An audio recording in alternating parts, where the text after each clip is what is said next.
오늘 우리에게 주신 하나님 말씀은 이사야 40장 1절에서 11절까지 말씀입니다. 구약성경 이사야 40장 1절에서 11절까지 말씀입니다. 너희 하나님이 이르시되 너희는 위로하라. 내 백성을 위로하라. 너희는 예루살렘의 마음에 닿도록 말하며 그것에게 외치라. 그 노역의 때가 끝났고 그 죄악이 사함을 받았느니라. 그의 모든 죄로 말미암아 여호와의 손에서 벌을 배나 받았느니라 할지니라 하시니라. 외치는 자의 소리여 이르되 너희는 광야에서 여호와의 길을 예비하라. 사막에서 우리 하나님의 대로를 평탄하게 하라. 골짜기마다 도두어지며 산마다 언덕마다 낮아지며 구르지 아니한 곳이 평탄하게 되며 험한 곳이 평지가 될 것이요 여호와의 영광이 나타나고 모든 육체가 그것을 함께 보리라. 이는 여호와의 입이 말씀하셨느니라. 말하는 자의 소리여 이르되 외치라. 대답하되 내가 무엇이라 외치리이까 하니 이르되 모든 육체는 풀이요 그의 모든 아름다움은 들의 꽃과 같으니 풀은 마르고 꽃이 시듬은 여호와의 기운이 그 위에 붐이라. 이 백성은 실로 풀이로다.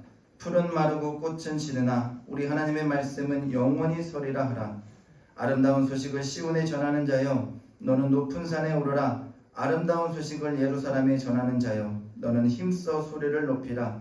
두려워하지 말고 소리를 높여 유다의 성읍들에게 이르기를 너희의 하나님을 보라 하라. 보라, 주 여호와께서 장차 강한 자로 임하실 것이요 친히 그의 팔로 다스리실 것이라. 보라, 상급이 그에게 있고 보응이 그의 앞에 있으며 그는 목자같이 양떼를 먹이시며 어린 양을 그 팔로 모아 품에 안으시며 젖먹이는 암컷들을 온순히 인도하시리로다. 아멘. 할렐루야. 아멘. 사랑하는 성도 여러분, 오늘은 대림절 첫째 주일입니다. 주님 오심을 기다리는 계절이 되었습니다. 한 해를 마무리하며 이 땅에 인간의 몸을 입고 오시는 아기 예수를 기다리는 절기입니다.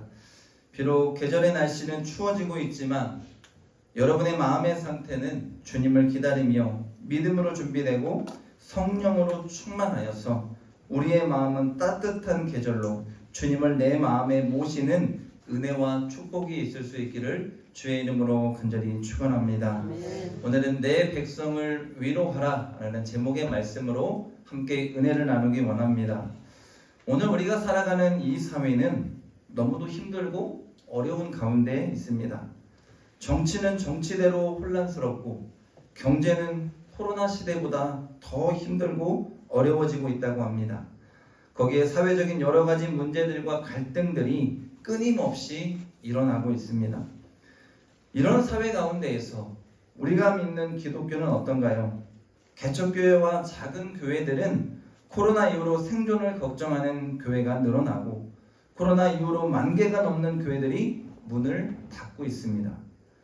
목회자들 가운데에는 목회에만 전념할 수 없는 정말로 영적으로 육적으로 너무도 지쳐있는 상황에 놓여있는 많은 목회자들이 있습니다. 이러한 상황 가운데 우리는 대림절을 맞이합니다. 하나님은 오늘 말씀을 통해 이러한 상황 가운데 있는 우리에게 너희는 위로하라. 내 백성을 위로하라라고 우리에게 명령하고 계십니다. 오늘 말씀을 주실 때 이스라엘의 상황은 어땠나요? 속된 말로 희망 없음입니다. 바벨론 포로기가 아직도 끝나지 않은 상황입니다. 이스라엘의 정신적 중심인 예루살렘과 예루살렘 성전은 지금도 파괴되어 있는 상태입니다. 어두운 터널의 끝은 보이지 않고 희망이라고 말할 수 있는 것은 찾아볼 수 없는 그러한 형편 가운데 놓여 있는 것이 지금 이스라엘의 상황입니다. 이런 상황에서 하나님은 무슨 말로 어떻게 위로하라는 것일까요? 아니 어떤 말을 한들 믿어지고 어떤 말을 한들 희망과 위로를 받을 수 있겠습니까? 그러나 하나님은 오늘 2절에 너희는 예루살렘의 마음에 닿도록 또한 우리에게 말씀하시는 건 뭐예요? 너희는 어렵고 힘든 상황에 있는 이 하나님의 백성들의 마음에 닿도록 위로하라, 외치라, 하나님의 말씀을 전하라 우리에게 명령하십니다. 현실은 암울하고 하나님의 말씀이 사실 너무 멀리 떨어져 있는 것 같습니다. 믿어지지가 않습니다. 하나님의 전능성은 믿지만 현실과 너무 다른 말씀이기에 믿고 받기가 너무 힘든 것입니다. 이것이 우리의 믿음의 갈등이기도 합니다. 그런 상황에서 하나님은 이사야 선지자에게 이렇게 외치라 말합니다. 오늘 2절 말씀입니다. 노역의 때가 끝났고, 이 말씀은 뭐예요? 이제 포로기가 끝났고 하나님께서 모든 죄악을 사하셨다는 거예요. 그의 모든 죄로 말미암아 여호와의 손에서 벌을 배나 받았느니라 할지니라 하시니라. 뭐예요? 너희들이 지었던 죄악에 대한 하나님의 징계가 다 끝났다는 말씀이에요. 받아들이는 사람도 전하는 사람도 사실 이 말씀 받아들이기가 힘들어요. 왜요? 현실은 하나도 바뀌는 것이 없기 때문에. 그러나 이사야 선지자는 하나님의 말씀이니까, 주님이 주시는 말씀이니 전하라고 하시니 선포할 수밖에 없는 것입니다. 여러분, 주의 종은 내가 판단하는 것이 아니라 하나님의 말씀을 받고 전하는 사람입니다. 그것이 진짜 선지자의 사명입니다. 내가 믿어져야 전하는 것이 아니라 하나님의 뜻이라면 그대로 온전히 순종하며 선포할 수 있어야 한다는 것입니다. 성도님들 가운데에 목사님이 설교하면 목사님은 당연히 그렇게 그대로 살아낼 것이라고 생각하는 분들이 있습니다. 우리가 잘 아는 높은 뜻 승유교회 김동훈 목사님이 자신의 페이스북에 이런 글을 써놓았더라고요. 나는 아닙니다. 제목이 그래요. 뭔가 봤더니 자신을 보고 한 성도님이 말하기를 우리 목사님 말씀대로 사시는 목사님이라고 말해주었다는 거예요. 그런데 목사님은 그런 성도님의 말씀이 고맙기도 하고 감사하기도 하지만 설교한 대로 말한 대로 산 목사가 없다고, 있을 수 없다고 했습니다. 그러면서 나는 그냥 발버둥 칠 뿐입니다. 그 말씀대로 살려고 흉내내며 발버둥 칠 뿐입니다. 내 묘비에 설교한 대로 살려고 평생 발버둥 친 목사 여기 잠들다, 이렇게 쓸 수만 있다면 지금 죽어도 나는 여한이 없습니다라고 했습니다. 그렇습니다. 여러분, 목사는 하나님이 주시는 말씀을 전할 뿐입니다. 그렇게 살아내는 자, 그렇게 살 수 있는 자가 아니요, 믿음으로 하나님이 주신 말씀을 선포할 따름입니다. 내가 믿어줘야 선포하는 것이 아니라 하나님이 하나 하시니까 그 말씀을 온전히 전달하는 하나님의 일꾼이라는 것입니다. 우리가 분명히 기억해야 할 것이 있습니다. 오늘 우리의 구원을 한번 봅시다. 우리가 구원받을 만한 가치와 그만한 의로움이 있기 때문에 구원받은 사람은 없습니다. 마찬가지입니다. 하나님이 위로하고 회복시키는 것은 우리에게 그만큼의 의로움과 자격이 있기 때문이 아니라는 거예요. 하나님이 이스라엘 백성들을 포로기를 끝내고 그들을 다시 예루살렘으로 돌려보내는 것은 그들이 그만큼 잘했기 때문에 의롭기 때문이 아니라 하나님이 의롭기 때문에, 하나님이 위로하시기 때문에, 하나님이 회복의 하나님이시기 때문에 모든 것이 가능하다는 거예요.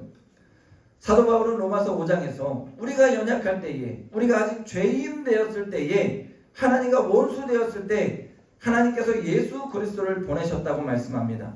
또한 로마서 8장 12절 말씀에 보면 어찌 그 아들과 함께 모든 것을 우리에게 주시지 아니하겠느냐라고 말씀합니다. 우리가 사랑을 받고 위로를 받는 것은 그 하나님이 위로의 하나님이시고 우리를 사랑하시고 아낌없이 부어주실 수 있는 하나님이시기 때문입니다. 이처럼 하나님은 우리를 대가 없이 사랑하십니다. 대가 없이 위로하시고 대가 없이 회복시켜 주십니다. 대가 없이 자신의 아들을 주시고 대가 없이 우리를 용서하시고 대가 없이 우리에게 구원의 은총을 베풀어 주시는 것입니다.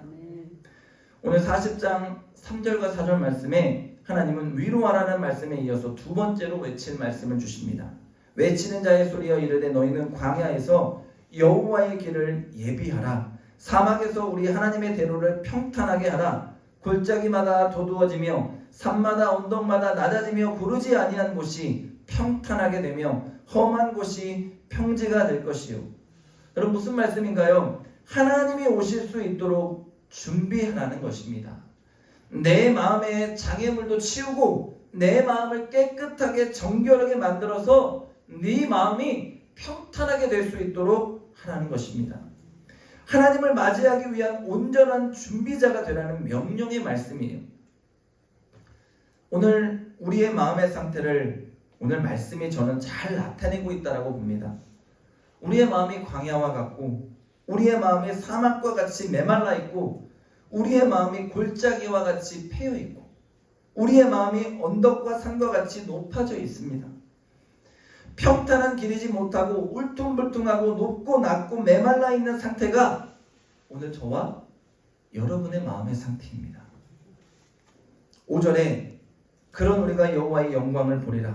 여호와 입이 말씀하셨느니라 합니다. 이는 전능하신 하나님의 능력을 믿으라는 겁니다.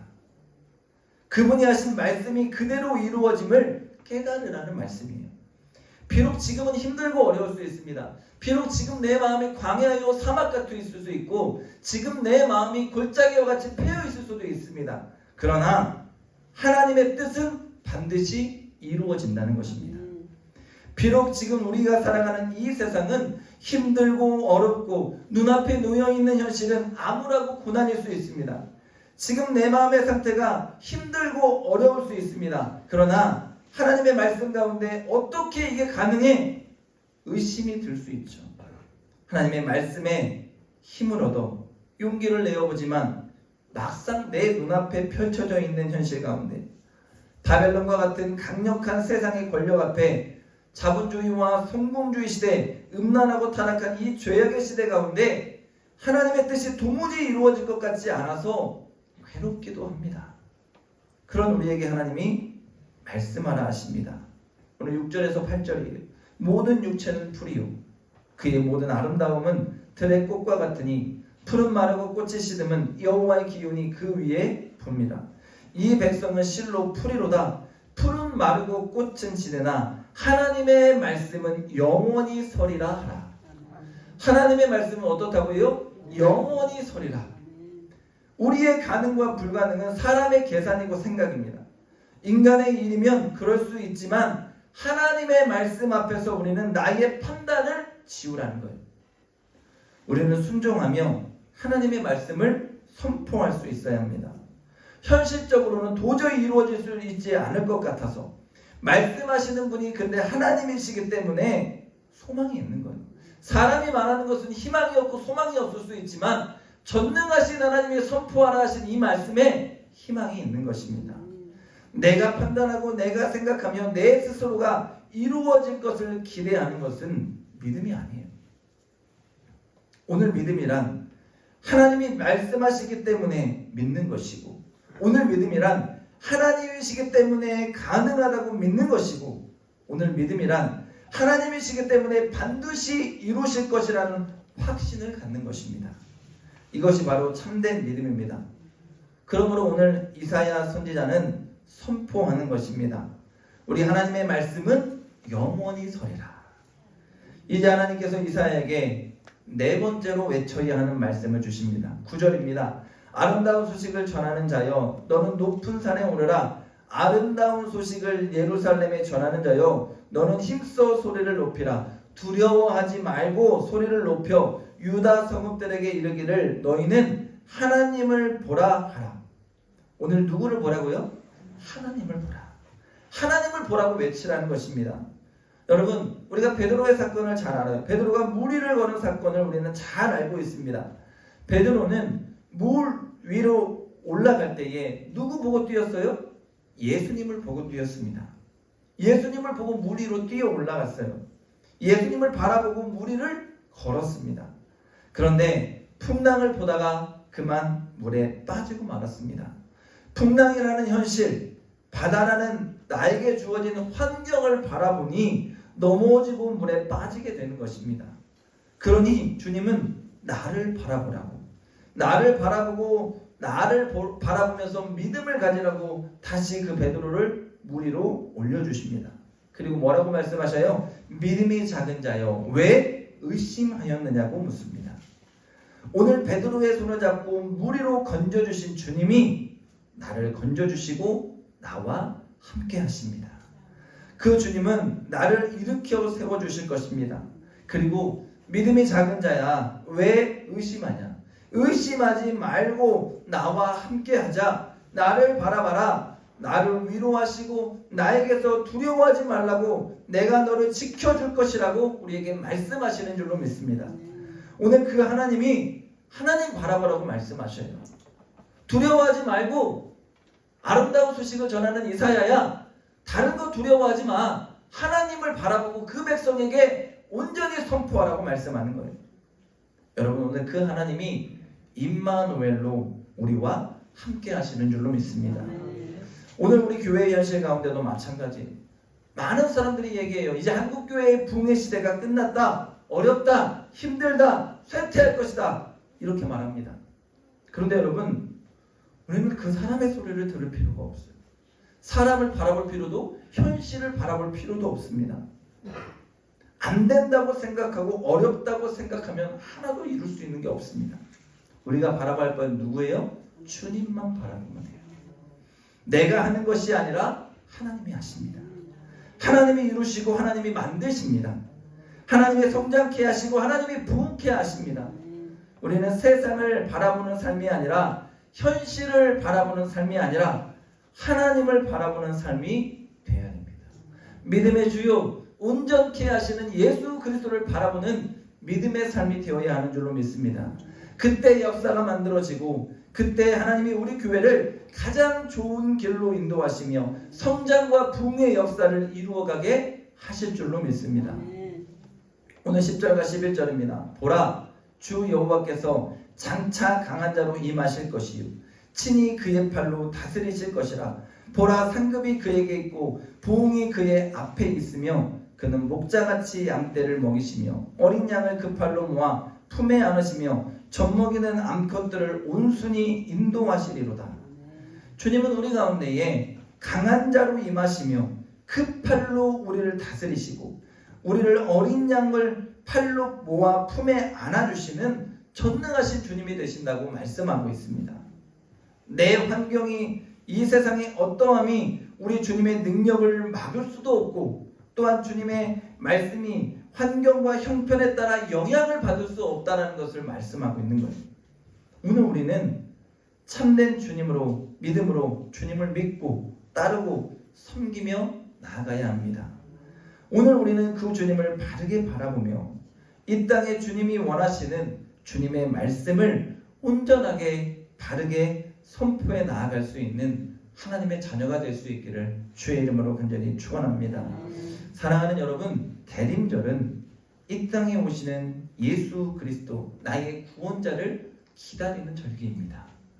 주님은 어린 양과 같은 대속의 제물로 오시기도 하지만 장차 강한 자로 임하셔서 이 땅에 심판주로, 재림주로 다시 오실 것입니다. 이제 여러분, 세상을 바라보지 마시기 바랍니다. 절망과 현실을, 내 안에 주어있는 절망과 현실을 바라보지 마시기 바랍니다.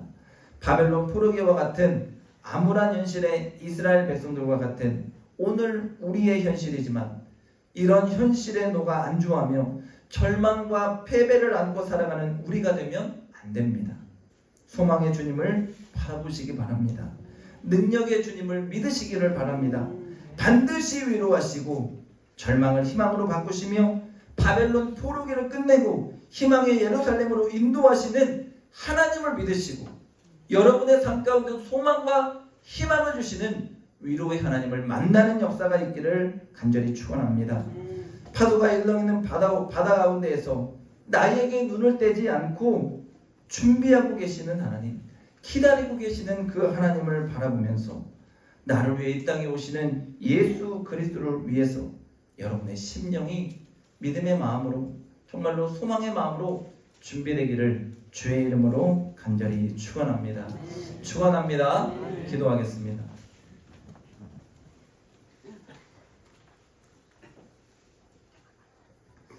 걸어가신 아버지 하나님, 감사합니다. 대림절 첫째 주일을 우리에게 허락하시고 하나님 전에 나와서 주의 귀한 말씀을 듣게 하시니 감사합니다.